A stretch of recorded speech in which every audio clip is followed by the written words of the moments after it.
Hello, xin chào các bạn đã quay trở lại với review 5 phút. Ở cuối tập trước, sau khi Hoắc Vũ Hạo đạt được thỏa thuận với Đế Thiên thì đại quân hồn thú dưới sự chỉ huy của tứ đại hung thú đã rút lui về tinh đấu Đại Xâm Lâm.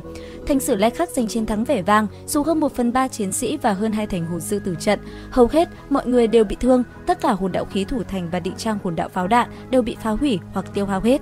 Tuy nhiên, họ đã thu được một lượng lớn hồn cốt và thi thể hồn thú, giá trị này vượt xa tổn thất so với ban đầu. Trở về Hải Thần Các, sau khi Mộc lão chứng kiến sự trưởng thành của Hoắc Vũ Hạo, ông đã ra lệnh toàn lực trợ cấp cho binh sĩ thương vong, khôi phục trật tự nội thành và chăm sóc người bị thương. Đồng thời, cũng quyết định công khai nghiên cứu hồn linh cho bản thể tông và các hồn sư từ đế quốc Thiên Hồn đã đến viện trợ. Mộc lão tin rằng cuộc chiến này có thể là cơ hội để hồn thú và nhân loại trở thành bạn bè trong tương lai nếu Đế Thiên hợp tác.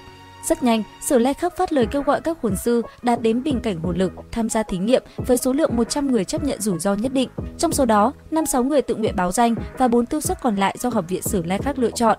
Những người tình nguyện này, từ hồn tôn đến hồn đấu la, đều ở lại Sử Lai Khắc chờ tin tức của Hoắc Vũ Hạo. Cũng trong lúc này tại Đại Hung Chi Địa, sau khi trận đại chiến kết thúc, Hoắc Vũ Hạo được Đế Thiên trực tiếp đưa về khu vực hạch tâm trong tinh đấu Đại Xâm Lâm. Khi tiến vào rừng, Đế Thiên đã thu nhỏ thân thể về bộ dạng nhân loại và tiếp tục mang Vũ Hạo bay đi. Khi đến Đại Hung Chi Địa, Hoắc Vũ Hạo hoàn toàn kinh ngạc trước cảnh tượng hiện ra trước mắt. Nơi được mệnh danh là cấm khu kinh khủng nhất đại lục lại giống như chốn tiên cảnh nhân gian. Một hồ nước lớn trong xanh như phỉ thúy hiện ra trước mắt hắn. Đế Thiên giải thích, đây chính là sinh mệnh chi thủy, xung quanh hồ là những cây cổ thụ cao vút. Có thể nói, nơi đây tràn đầy khí tức sinh mệnh, cường thịnh hơn gấp nhiều lần bên ngoài và nồng độ nguyên tố tự nhiên không kém gì băng hỏa lượng nghi nhãn. Qua lời của Đế Thiên, Hoắc Vũ Hạo biết được sinh mệnh chi thủy đã tồn tại hàng triệu năm và là nơi thai nghén mọi sinh vật của tinh đấu, một thần tích đã tạo nên sự cân bằng sinh thái hiện tại. Trong lúc hai người đang trò chuyện, một tiếng gầm giận dữ vang lên và hùng quân đã xuất hiện rồi bất ngờ tấn công Hoắc Vũ Hạo. Rất may, Đế Thiên đã chặn đứng đòn tấn công của hùng quân và cảnh cáo nó. Thì ra, ám kim khủng trảo Hùng Chi Vương vô cùng phẫn nộ về việc Đế Thiên ra lệnh rút lui khi nhân loại sắp bị tiêu diệt, nhưng Đế Thiên giải thích rằng thực lực của nhân loại vượt xa dự đoán và việc tiếp tục chiến đấu sẽ dẫn đến thảm họa lớn hơn cho hồn thú. Sau đó, Phỉ Thúy Thiên Nga Bích Cơ, Yêu Nhãn Ma Thụ Vạn Yêu Vương và Xích Ma Ngao Ba Đầu Xích Vương cũng xuất hiện, tạo nên một cuộc tụ họp hiếm có của 5 trong số thập đại hung thú. Chứng kiến một màn này, Hoắc Vũ Hạo ban đầu có chút sợ hãi, nhưng sau đó hắn rất nhanh lấy lại bình tĩnh và cảm thấy kích thích trước tình huống này.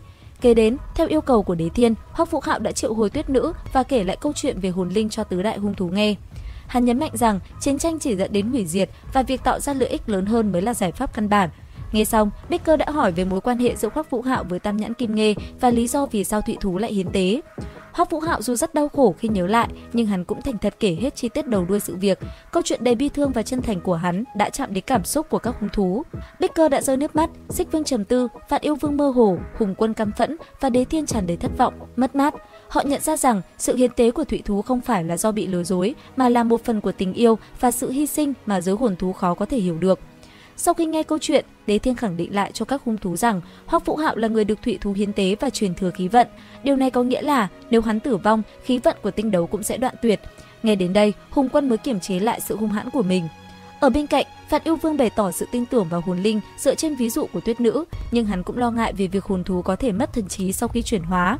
Hiểu được nỗi lo lắng ấy, Hoắc Vũ Hạo khẳng định có ít nhất 70% khả năng bảo toàn thần trí cho hồn thú. Hắn giải thích rằng trường hợp của Tuyết Đế là đặc biệt và lấy ví dụ về Thiên Mộng Băng Tằm, một hồn linh khác của mình vẫn giữ được thần trí. Ngay sau đó, Bích Cơ đề xuất tiến hành thí nghiệm hồn linh với các hồn thú bị trọng thương hoặc sắp tử vong vì họ không còn khả năng chữa trị và sẽ rất phù hợp cho mục đích này. Đế Thiên đồng ý và ra lệnh cho Bích Cơ tự mình thuyết phục các hồn thú tham gia, vì sự chuyển hóa hồn linh cần sự tự nguyện tuyệt đối từ cả hai phía.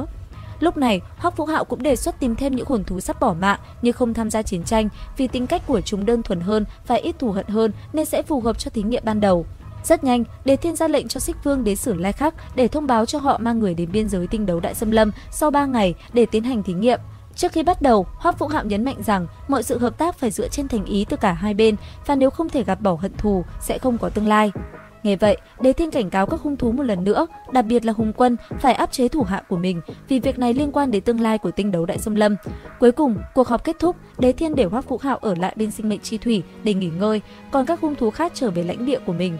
Đến đây thì cũng hết tập 112 Tuyệt Thế Đường Môn. Liệu rằng những diễn biến tiếp theo sẽ còn hấp dẫn như thế nào? Ấn đăng ký kênh YouTube Review 5 phút để biết thêm chi tiết các bạn nhé.